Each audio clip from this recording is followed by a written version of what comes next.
Well, can I thank the Deputy Prime Minister for advance sight of his statement? And he is right, Mr. Speaker, when he says everyone in this House owes a debt to the Prime Minister, but it is most certainly not a debt of gratitude. It's the other type of debt that we owe. So the right honourable gentleman has come to the House to update us on a meeting he did not attend. He stood in for the Prime Minister at PMQs during the G7. Now he is standing in again to tell us what happened at the G7.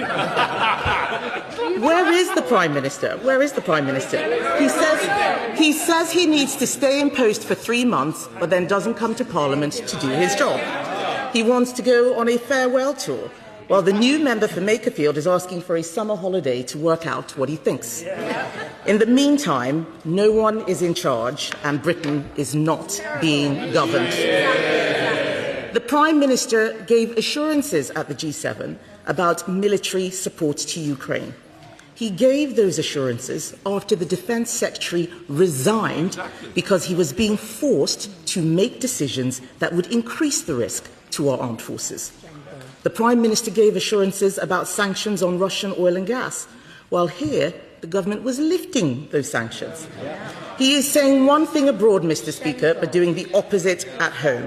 And these are just some of the many reasons he had to resign this morning, but apparently for some mysterious reason he must stick around until September. Given the Prime Minister has resigned, why is he hanging around? The Deputy Prime Minister had to change his statement so that we all knew that the EU Reset Summit has been postponed. That's not happening anymore. So what's he hanging around for? Why are we sending a non-Prime Minister to the most important NATO summit in a generation? Why? It is because this psychodrama is about the Labour Party, not the country. Labour are still trying to tell us that everything is fine. That's what the Deputy Prime Minister was saying. Everything is fine. He's given us a statement telling us about a G7 summit he did not go to.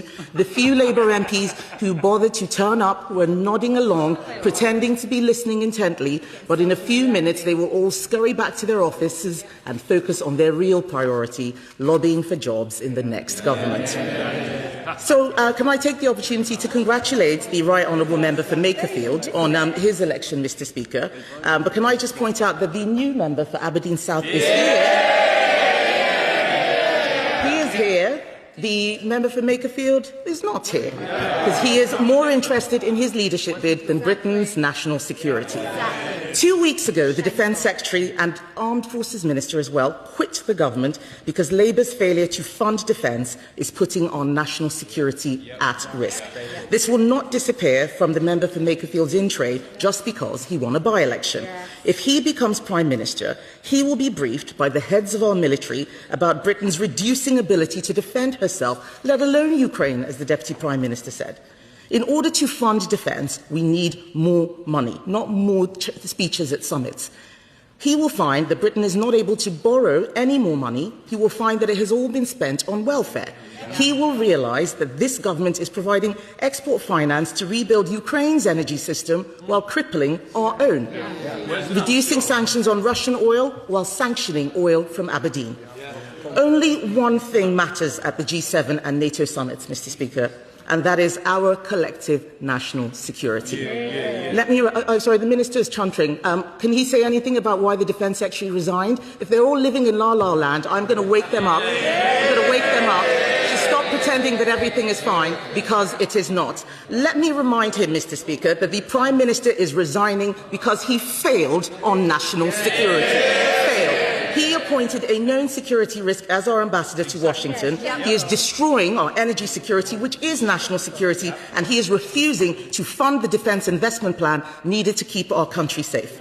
The G7 summit reminds us, Mr. Speaker, that we are living in serious times, yet the government is paralysed and our country is in limbo. It is time for Labour to start putting country before party and to put Britain's national interest first.